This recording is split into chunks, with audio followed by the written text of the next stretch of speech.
503. Voilà. Ah oui. Je suis Nicole de Souza de Collège Centennial, un membre du personnel de la bibliothèque. Une partie de mon travail, je suis une personne contact de droit d'auteur pour les locaux enseignants,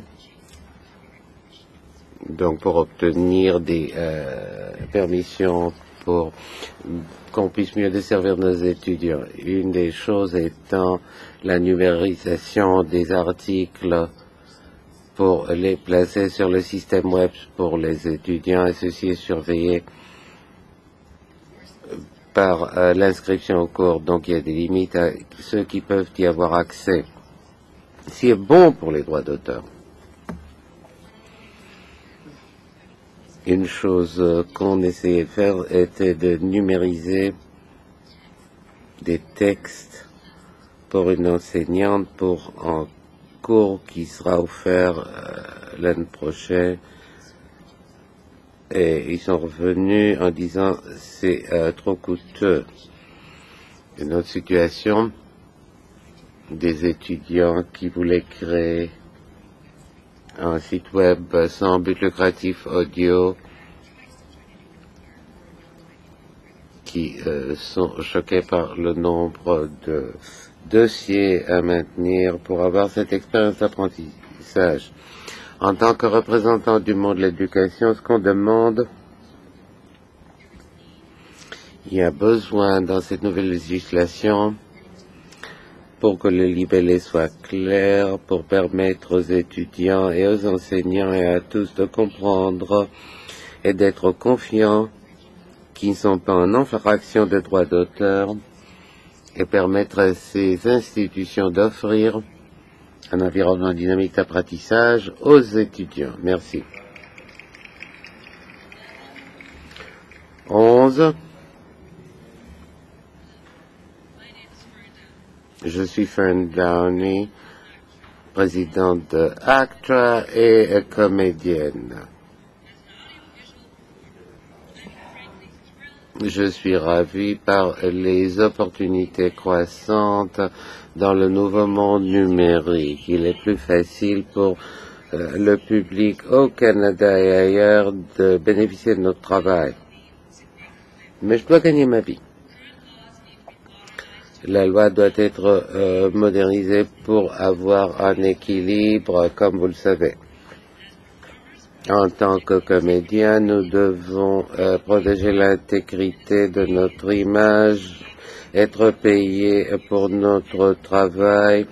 Et en tant que Canadien, on veut en profiter partout. Pour avoir un équilibre, le Canada doit mettre en œuvre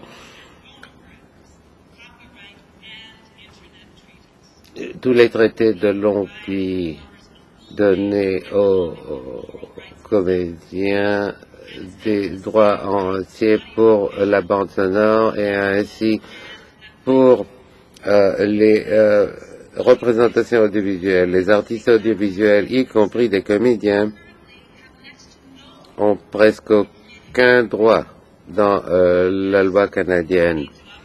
Oui, on doit mettre à jour les copies privées pour couvrir des appareils tels que les iPods. Ce que nous demandons, c'est une solution canadienne qui tire leçon de ce qui a réussi ou pas réussi à travers le monde, les adapter à nos besoins. C'était approche échouée. La seule façon d'aller de l'avant est de parler des choses dont on est d'accord et trouver un consensus. Merci.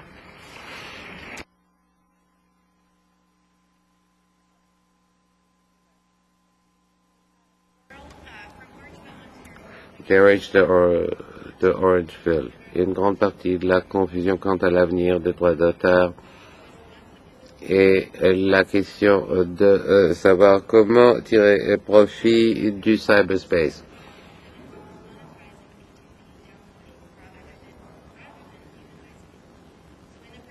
Dans la perspective de la création de projet de loi durable. Comme a dit Eric Schmidt, donnons crédit à ceux qui ont prévu l'Internet, l'ont conçu pour n'importe qui de créer quelque chose de nouveau. Je dirais qu'il faut avoir une législation qui correspond à l'Internet plutôt que de se battre contre l'Internet. Mima de Toronto. Je ne comprends pas que cette question traîne depuis si longtemps.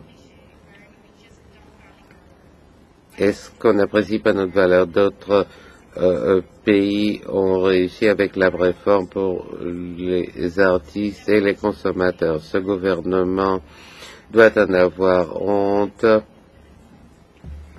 On ne protège pas nos œuvres ou nos intérêts. Neil de Toronto. Quand est-ce que le gouvernement va se rendre compte que ce n'est pas seulement une question de propriété intellectuelle, mais aussi d'emploi? Je travaille dans l'industrie de la musique, mais je ne suis pas une corporation, je suis un citoyen de tous les jours, je travaille, je paie mes impôts, j'en ai marre de voir des amis perdre des emplois, des compagnies qui ferment leurs portes, pendant que mon gouvernement ne fait rien. Nous, les employés de l'industrie et les citoyens canadiens, demandons une protection d'un simple vol. Merci de cette occasion d'avoir mon mot à dire. C'est très à la mode de parler d'une économie créatrice comme fait votre ministère. Le Canada pourrait être en chef de file, mais ce qui est oublié est que les artistes professionnels sont au cœur de l'économie créatrice.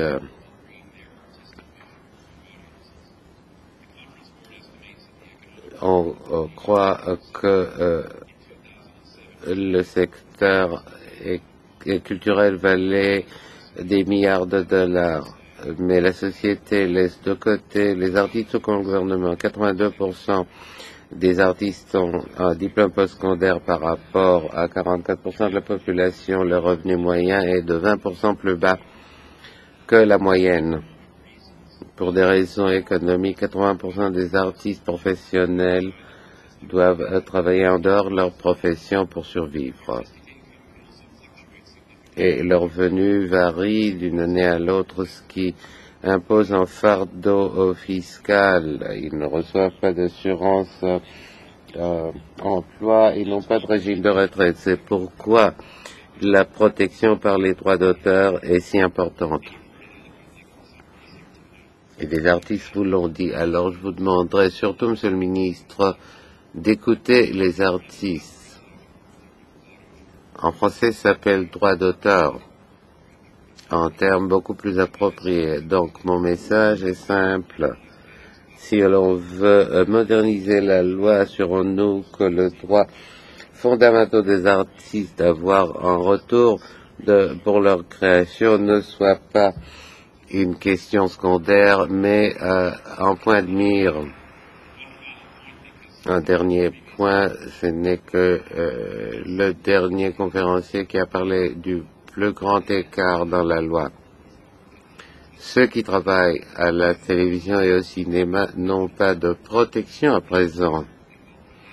Et j'espère que ceci sera comblé. Merci.